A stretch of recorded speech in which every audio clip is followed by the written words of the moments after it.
வறுமையின் பிடியில் இருக்கும் சாமானியர்களின் குழந்தைகள் பள்ளிக்கு செல்வதே பெரும் சாதனை. அவர்களில் பலருக்கு முழு வயிறு காலை உணவு என்பது பெரும் கனவு. மாநகராட்சி பள்ளிகளில் பயிலும் அத்தகைய குழந்தைகளை மல்லிப்பூ இட்லி, கமகமக்கும் சாம்பார் என ருசியான உணவுடன் காலை நேரங்களில் பசியாற்றி வருகிறது அட்சய பாத்திரா. நாடு முழுவதும் 14 லட்சம் பள்ளி மாணவர்களுக்கு மதிய உணவு வழங்கும் அட்சய பாத்திரா அமைப்பு தமிழகத்திலும் அதை செயல்படுத்த முயன்றபோது அனுமதி கிட்டாததால் ஆளுநர் மாளிகையின் கதவை தட்டியது. அப்போது உதித்தது மாநகராட்சி பள்ளிகளில் காலை உணவு வழங்கும் திட்டம். சென்னையில் 3 மாநகராட்சி பள்ளிகளில் காலையில் கிடைக்கும் பொங்கல், பூரி போன்ற சிற்றுண்டிக்காகவே குழந்தைகள் பள்ளிக்கு ஆர்வத்துடன் ஓடோடி வருவதாகவும் பாடங்களை தெம்பாக பயில்வதாகவும் பூரிப்புடன் கூறுகிறார் மாநகராட்சி பள்ளி தலைமை ஆசிரியை மரிய சாந்தி. அட்சய பாத்திரமும் சென்னை மாநகராட்சியை இணைஞ்சு காலையில் மாணவர்களுக்கு சிற்றுண்டி கொடுக்குறாங்க. காலை சிற்றுண்டி. இந்த காலை சிற்றுண்டி கொடுக்கறது எங்கள் பிள்ளைங்களுக்கு ரொம்ப யூஸ்ஃபுல்லாக இருக்குது. ஏன்னா குழந்தைங்க எல்லாமே வேலைக்கு போகிறவங்களோட குழந்தைங்க தான் எங்கிட்ட வருவாங்க. அப்பா அம்மா காலையிலே வேலைக்கு போயிடுவாங்க. 6 மணிக்கு வேலைக்கு போகிற பேரண்டெல்லாம் இருக்காங்க எங்கிட்ட. அந்த குழந்தைங்கள்லாம் இப்போ காலையில் சாப்பிட ஆரம்பித்தோடனே ரொம்ப பிரிஸ்காக வராங்க. லேட் வர்றதில்லை. எங்களுக்கு முக்கியமாக லேட்டு குறைஞ்சிருச்சு. அதுதான் எனக்கு சந்தோஷம். ஏன்னா குழந்தைங்க சாப்பிட்றதுக்காக லேட்டாக வருவாங்க. ஸோ அவங்க காசு கொடுத்துட்டு போயிடுவாங்க. வேறு எங்கேயா போய் வாங்கி இட்லி சாப்பிட்டு வருவாங்க. ஹைஜீனிக்காக இல்லாமல் இருக்கலாம். குழந்தைங்களுக்கு அதனால் உடம்பு சரியில்லாமல் போய்டும். உடனே லீவ் போட்டுருவான் வயிற்று வெளியின்னு. இப்போ அந்த மாதிரியான பிரச்சனை இல்லை. அதிகாலையிலேயே கூலி வேலைக்கு கிளம்பிவிடும் வீடற்ற தொழிலாளர்களின் குழந்தைகளே இத்திட்டத்தால் பெரிதும் பயனடைவதாக கூறுகிறார் மரிய சாந்தி. காலையில் முழு வயிறு உணவு உண்ண முடிவதால் சக மாணவ மாணவியர் தெம்புடன் காணப்படுவதாக பசியாரிய களிப்பில் கூறுகிறார் சரண்யா. சாப்பாடுலாம் யாருமே சாப்பிட்டு வர மாட்டாங்க.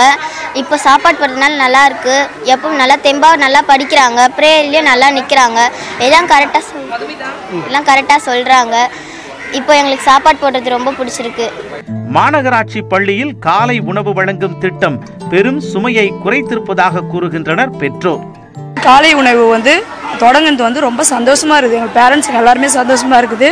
குழந்தைங்க நல்லா விரும்பி சாப்பிட்றாங்க, நல்லா இருக்கிறாங்க. நாங்கள்லாம் வேலைக்கு போகிறோம், அர்ஜென்ட்டாக குழந்தைங்கள விட்டுட்டு போவோம். அவங்க சாப்பிட்றாங்களா என்னன்னு கூட தெரியாது, விட்டுட்டு வேலைக்கு போயிடுவோம். ஆனால் ஸ்கூலில் இப்போ காலை உணவும் மதியான உணவும் போடுறது எங்களுக்கு ரொம்ப சந்தோஷமாக இருக்குது. குழந்தைங்க நல்லா ஆக்டிவாக இருக்கிறாங்க. எங்கள் குழந்தைங்க முன்னாடி கோதிலையும் இந்த ஒரு மாதம் கிட்டங்கவே நல்லா இருக்கிறாங்க எங்கள் குழந்தைங்க. காலை உணவு திட்டம் தொடங்கப்பட காரணமாக இருந்த ஆளுநர் அலுவலகத்தின் கூடுதல் தலைமைச் செயலாளர் ராஜகோபால் இதை 1 லட்சம் குழந்தைகளுக்கு செயல்படுத்தப்பட உள்ளதாக கூறுகிறார்.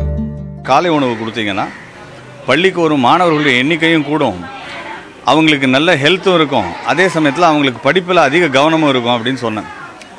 அந்த ஐடியாவை வச்சு அக்ஷய பாத்திரா ஃபவுண்டேஷன் அவங்க போர்டில் அப்ரூவல் வாங்கி இப்போ நம்ம சென்னையில் மாண்புமிகு ஆளுநரை கொண்டு ஒரு 1000 குழந்தைகளுக்கு இப்போது காலை உணவு கொடுக்கக்கூடிய இந்த திட்டத்தை தொடங்கியிருக்கோம்.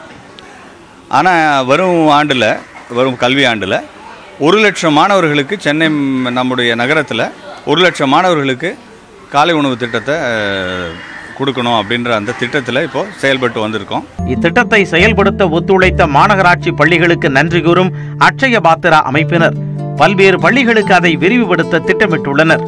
கார்பரேஷன் ஸ்கூலில் இப்போ 3 ஸ்கூலில் 1000 சில்ட்ரனுக்கு 1000 குழந்தைங்களுக்கு கொடுத்துட்ருக்கோம். இது இன்னொரு 2 மாதத்தில் 5000 குழந்தைங்களுக்கு கொடுக்கறதுக்கு நம்ம கிச்சன்லாம் ரெடி ஆகிட்டு இருக்கு. ஒரு நாளில் காலை உணவே அதிமுக்கிய உணவு என்பதால் இச்சேவையை எவ்வளவு பாராட்டினாலும் தகும்.